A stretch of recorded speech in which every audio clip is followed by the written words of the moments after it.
Hello friends, good evening. मैं आप सबकी शालिमा। कैसे हैं आप सब? नमस्ते, सत श्री अकाल। तो देखते हैं अपने प्रीवियस पार्ट की तरफ। और हमारा प्रीवियस पार्ट कुछ ऐसा है कि स्टोरी में कि देखते हैं हम अपने कृष्णा की तरफ। और कृष्णा काफ़ी रो रही होती है और इधर इसके रोने गड़गड़ाने का कोई फ़र्क यश पे नहीं पड़ रहा होता है और उसको मोलेस्ट करने की कोशिश कर रहा होता है।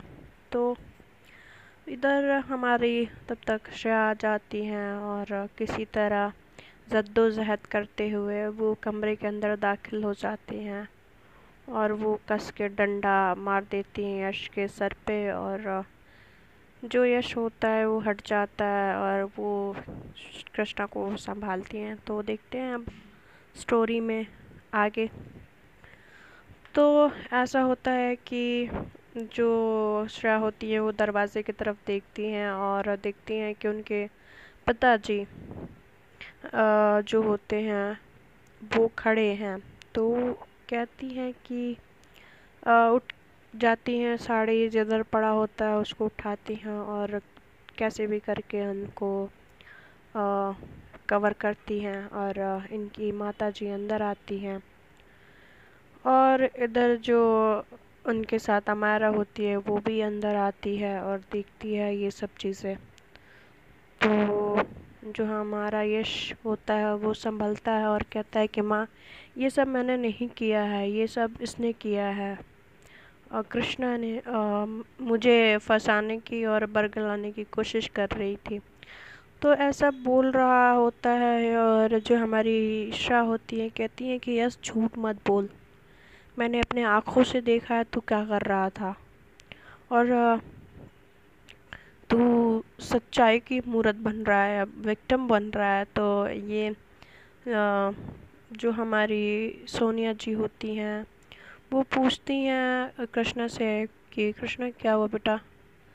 तो वो बोलती हैं और जो हमारी अमायरा होती है कहती कि ये ऐसा कर ही नहीं सकता, ज़रूर है कृष्णा ने। तो फिर जब बोलती है कि अच्छा ये सब कृष्णा ने किया है, अभी तो भाभी अब कुछ दिन पहले बड़ा इसको बहन मान रही थी और हम ये आपकी फ्रेंड बन चुकी थी और अभी आपने ये आप बोल रहे हो इसके खिलाफ। तो फिर जो होता है कि जो अगर इसने ऐसा किया है तो अब बार बार उसके लिए परेशान क्यों रहे थे, वो सारी बात जो होती है अब इनके पिता के सामने जो राघवेंद्र जी होते हैं, सॉरी धनराज जी जो होते हैं उनके सामने आ चुकी होती है। और धनराज जी के सामने ये सारी बातें आ चुकी होती हैं और वो वो रूम के अंदर आते हैं और हमारी श्रेया कृष्ण को उठाती है और वो वॉशरूम की तरफ लेके जाती है।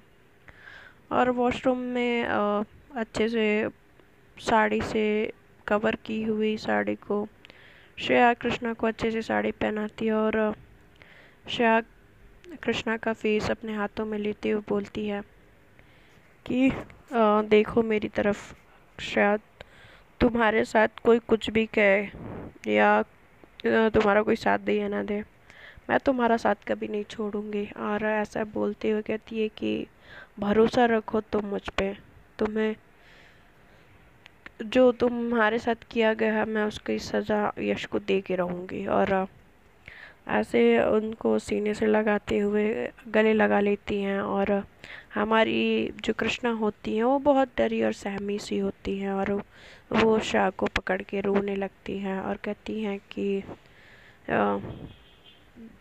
कृष्णा तुम चुप हो जाओ और प्लीज़ रो मत। तो वो फिर चुप करा के फिर बाहर लेके आती हैं। तो देखती है कि धनराज जी बाहर खड़े हैं और वो रूम के अंदर दाखिल हो चुके हैं। तो हाँ, कहते हैं कि श्रेया ये डंडा उठाओ। तो कहती हैं कि डैड, तो कहते हैं कि मैंने बोला डंडा उठाओ।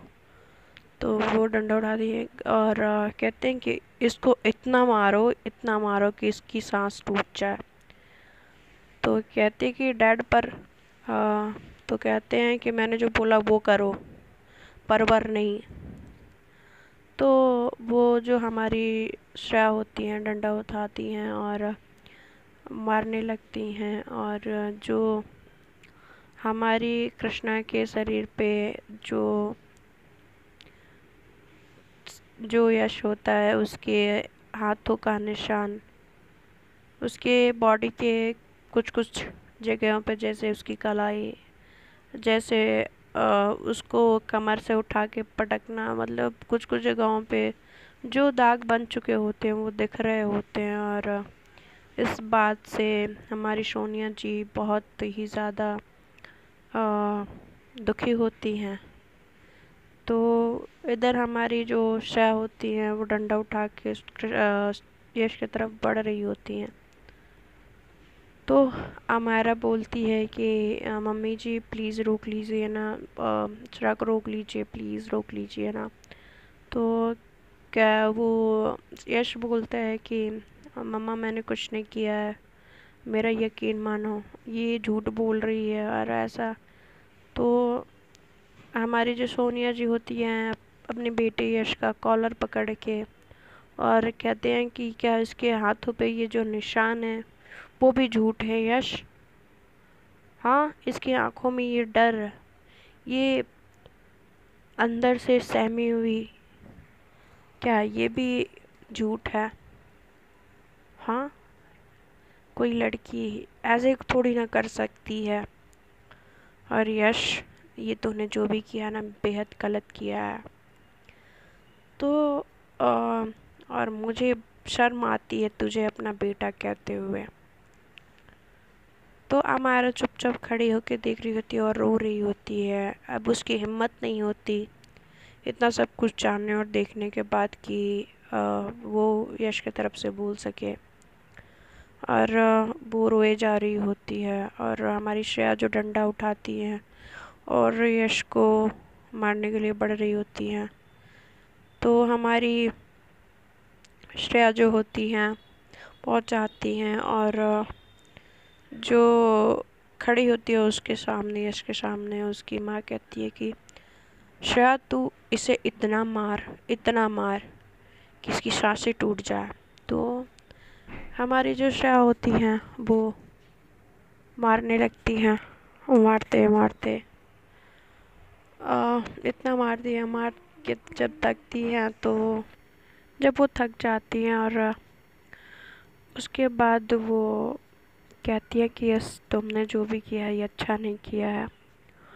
और फिर मारने लगती हैं, कुछ देर रुकने के बाद फिर मारना स्टार्ट कर देती हैं। और वो उसकी हालत यश की एकदम अधमरे इंसान से भी ज़्यादा हो जाती है। और ये सब देखते हुए कोई रोक नहीं रहा होता है। तो हमारी जो कृष्णा होती हैं वो सहमी तो होती हैं, बट जाके हमारी श्रेया का हाथ पकड़ लेती हैं और कहती हैं कि श्रेया बस हो गया, माफ़ कर दो इन्हें। और कहती हैं कि हमारी कृष्णा कहती हैं कि माफ़ कर दो प्लीज़। तो कहते हैं धनराज जी कि देख लो, इतना कुछ होने के बाद भी यश तुम्हें ये माफ़ करने के लिए तैयार है। मैं तुम्हें माफ़ नहीं करूँगा, मैं तुम्हें जेल भेज के रहूँगा।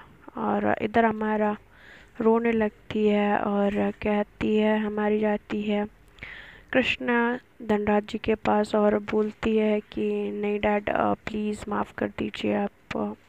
ये तो सोचिए कि हमारी भाभी सॉरी हमारी दी का क्या होगा, श्रेया की भाभी का क्या होगा, आपकी बहू का क्या होगा, आप ये तो सोचिए। और ये तो अच्छा हुआ ना कि हाँ श्रेया आ गई और मेरे साथ कुछ नहीं हुआ। और प्लीज़ अभी आप शांत हो जाएं, हम इस बारे में बैठ के बात करेंगे। तो वो कहते हैं कि इसमें बात क्या करना है श्रेया, सॉरी कृष्णा, प्लीज़ तुम ये मत करो प्लीज़। तो कहती है कि नहीं डैड आप अगर अभी ये किए तो अब सोचो, आप अगर पुलिस आए तो क्या जवाब दोगे, क्या कहोगे, और कि ये क्यों हुआ, किस लिए हुआ, और इस चीज़ का ज़िम्मेदार कौन है। तो क्या हमारी फैमिली की इज़्ज़त नहीं जाएगी, और क्या हम फिर से बेइज्जत नहीं होंगे।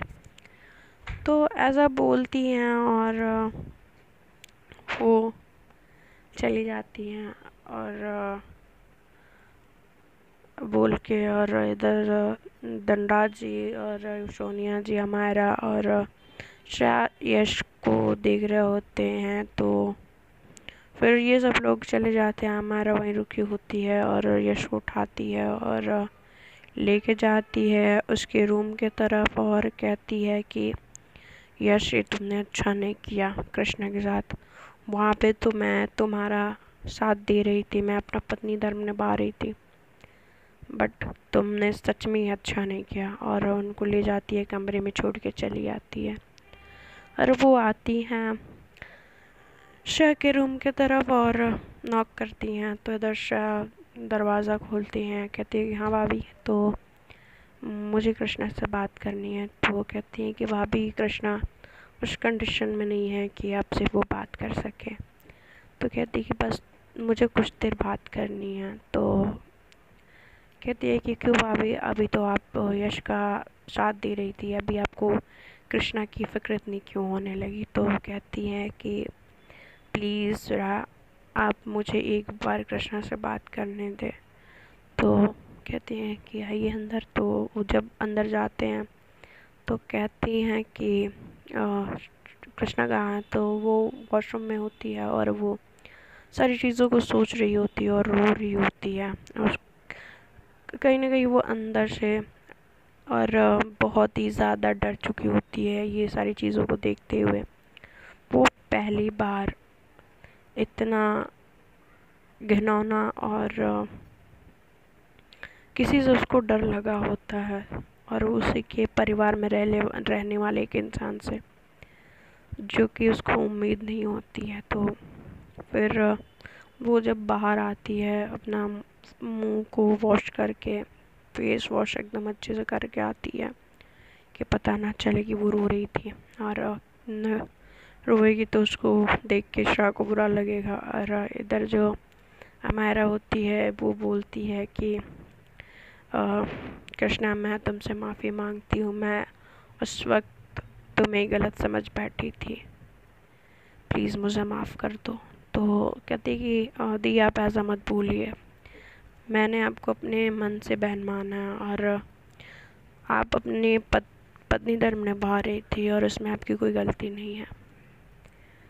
और इधर जो होता है कि हमारे धनराज जी बोलते हैं कि पुलिस कंप्लेन करने के लिए कि मैं ऐसी गलती को माफ़ नहीं कर सकता, और क्या पता फिर से हम जाएं और फिर से कृष्णा अकेले रहे और फिर से ये ऐसा करे। तो मैं इस चीज़ की श्योरिटी नहीं चाहता कि मेरे पीठ पीछे मेरे घर वालों के साथ कुछ हो, ये श्योरिटी मेरे पास नहीं है। तो इस श्योरिटी के लिए इसको इस घर से निकलना पड़ेगा या तो इसको जेल जाना पड़ेगा। ऐसा सोचते हुए वो पुलिस को जस्ट डायल करने वाले होते हैं फ़ोन, तब तक सोनिया जी रोक लेती हैं और वो बोलती हैं कि अभी कृष्णा ने क्या कहा, जब वो खुद नहीं चाहती है तो आप क्यों। और उस ये भी तो सोचिए हमारी कितनी बदनामी होगी, समाज में कोई वो नहीं रह जाएगा, इज्जत नहीं रह जाएगी। तो ऐसा बोलती हैं और समझाती हैं धनराज जी को, और कहती हैं कि हमने जो दोबारा शादी का निर्णय लिया था वो कहीं ना कहीं टल जाएगा इन सब चीज़ों में। और तो कहते हैं कि नहीं सोनिया, ये नहीं हो सकता और मैं ऐसे नहीं छोड़ सकता कि वो फिर से ये दोबारा अपनी मनमानी कर सके। तो कहते हैं कि आप ज़रा सोचिए तो सही। तो तब तक हमारी श्रेया आ जाती हैं और तो सोनिया जी कहती हैं कि तुम कृष्णा को अकेले छोड़ के क्यों आई। तो कहती है श्रेया कि नहीं मॉम, मैं डैड से बात करने के लिए आई कि कहीं डैड गुस्से में कुछ डैड प्लीज़ आप समझने की कोशिश करिए, कृष्णा सही बोल रही थी। और तो कहते हैं कि और ये सब चीज़ें बिल्कुल सही नहीं होगा, और ये घर से बाहर बात जाएगी तो सबकी बदनामी होगी। और इधर जो हमारी ये सुरभि होती हैं, ये सारी बातें सुन रही होती हैं, उनको तो बड़ी खुशी होती है कि कृष्णा के साथ ये हुआ, और वो सिर्फ तमाशा देख रही होती हैं, कहती हैं कि अच्छा हुआ। अब ये जो हमारी कृष्णा हैं, अब इनको बस मुझे उस आग तक लेके जाना है जिस आग में ये झुलस के मर जाएंगी। और वो जाती है कृष्णा के रूम की तरफ और जाके कृष्णा से मिलती है। तो दरवाज़ा नॉक करती हैं, फिर दरवाज़ा खोलती हैं अमायरा। तो अमायरा बैठी होती है, तो कहती हैं कि तुम दोनों बात करो, मैं जाती हूँ। तो वो चली जाती हैं और सुरभि बोलती हैं कि तुम्हारे साथ जो भी हुआ उस सब के लिए मुझे बेहद अफसोस है। ये तो सोचो कि अगर हमारा अगर टाइम पे ना आई होती तो तुम्हारे साथ क्या क्या हो गया होता है ना कृष्णा। तो ऐसा वो पूरे डाउट के साथ बोल रही होती है। तो क्या पता कि, तो ऐसा बोलती हैं तो कहती हैं कि कृष्णा बोलती हैं सुरभि तुम चुप रहो प्लीज़। तो कहती है कि क्यों चुप रहूँ मैं, हाँ तुम्हारे साथ जो हुआ वो तो सबने देखा, मैंने बोल दिया तो तुम्हें इतनी तकलीफ़ हो रही है, तो सोचो दूसरों को कितनी तकलीफ़ हो रही है। और सबकी बात छोड़ो, हाँ तुम जिसके लिए इतनी तैयारी और इतनी सारी चीज़ें कर रही थी उसका क्या हो रहा होगा, उसके दिल पे क्या बीत रहा होगा। तो ऐसा बोल रही होती हैं और कहीं ना कहीं ये एहसास करा रही होती हैं कि उसमें भी उन्हीं की गलती है और उनको घर या मतलब घर वालों से कुछ नहीं कहना चाहिए और यहाँ इस घर से चले जाना चाहिए। तो ऐसा होता है कि हमारी जो कृष्णा होती हैं वो बातों को सुन के वो और ज़्यादा डिप्रेस और रोने लगती हैं। और ये सब बोलने के बाद जब हमारी सुरभि देखती हैं कि ये उनकी बातों पे गौर करने लगी हैं तो वो वहाँ से चली जाती है। और जो कि हमारी कृष्णा को कहीं ना कहीं ये बातें सही लगने लगी होती हैं कि ये सब चीज़ें हुई और श्रेया ने कुछ नहीं कहा और बाकी सब घर वाले परेशान हैं, तनाव का माहौल बना हुआ है। और तो उसी दौरान इनके दिमाग में ख्याल आता है और फिर इधर श्रेया जो होती हैं वो अपने डैड को समझा रही होती हैं, कहती हैं कि ये भी तो देखो डैड, आप कि क्या बोलोगे आप दूसरों को सामने, ये सारी बातें बाहर चली जाएंगी और ये सारी बातें फैलेंगी यूँ ही चीज़ें। तो कहते हैं कि अच्छा हाँ ये चीज़ तुम बोल रही हो श्रेया, अगर मैं तुम्हारी जगह पे होता तो मैं यश का खून कर चुका होता और तुम ऐसी बात कर रही हो, हाँ तुमसे ये उम्मीद नहीं थी। तो हमारी श्रेया बोलती हैं कि डैड हमेशा गुस्सा अच्छा नहीं होता और ये तो सोचिए कि, तो कहते हैं कि धनराज जी कहते हैं कि ठीक है जैसे दोनों की इच्छा, मैं नहीं जानता क्या करना है। और इधर वहाँ से वो चले जाते हैं गुस्से में और इधर जो हमारी श्रेया होती हैं अपनी माँ की तरफ देखती हैं, उनकी माँ उनको इशारा करती हैं और कहती हैं कि कृष्णा कहाँ है। तो वो बोलती हैं कि रूम में हमारा भाभी मिलने आई थी। तो कहती हैं कि वो क्यों गई थी। तो कहती है कि बस उनको कुछ बात करनी थी, तो मैं डैड से मुझे बात करनी थी इसलिए मैं नीचे चली आई। तो वो कहती हैं कि अच्छा ठीक है। तो फिर कहती है कि तुम जाओ कृष्णा को देखो और अगर किसी चीज़ की ज़रूरत हो तो बता देना, ठीक है।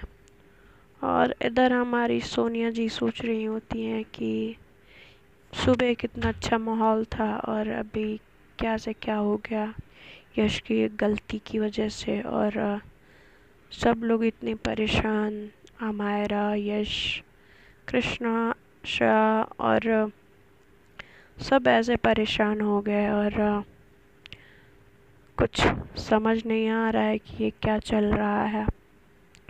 तो ऐसा सोचते हुए कहती हैं कि वक्त कहाँ से कहाँ पहुँच जाता है समझ में ही नहीं आता। और ऐसा सोचते हुए वो अपने कमरे की तरफ चली जाती हैं। इधर जो हमारी सुरभि होती हैं वो श्रेया के रूम की तरफ से निकलते हुए वो अपने रूम की तरफ जा रही होती है और बड़े खुशी के साथ जा रही होती है। कहती है कि चलो मेरा काम तो हो गया, मैंने कृष्णा के दिमाग में सारी बातें डाल दी हैं। आप देखते हैं उसका रिएक्शन क्या आता है और ये क्या करती है। और जो भी करे आई होप अच्छा ही करे, क्योंकि ये कुछ भी करेगी फ़ायदा तो मेरा ही होगा। और ऐसे बोलते हुए वो अपने कमरे की तरफ बढ़ रही होती हैं और ये भी सोच रही होती है कि आई होप सो जो भी रिज़ल्ट आए जल्दी आए। ऐसे सोचते हुए खुश होते हुए आगे बढ़ते चली जा रही होती हैं। तो देखते हैं आगे स्टोरी में क्या होता है। तो please share, subscribe, bell icon को प्रेस कर दीजिएगा। And thank you, good night.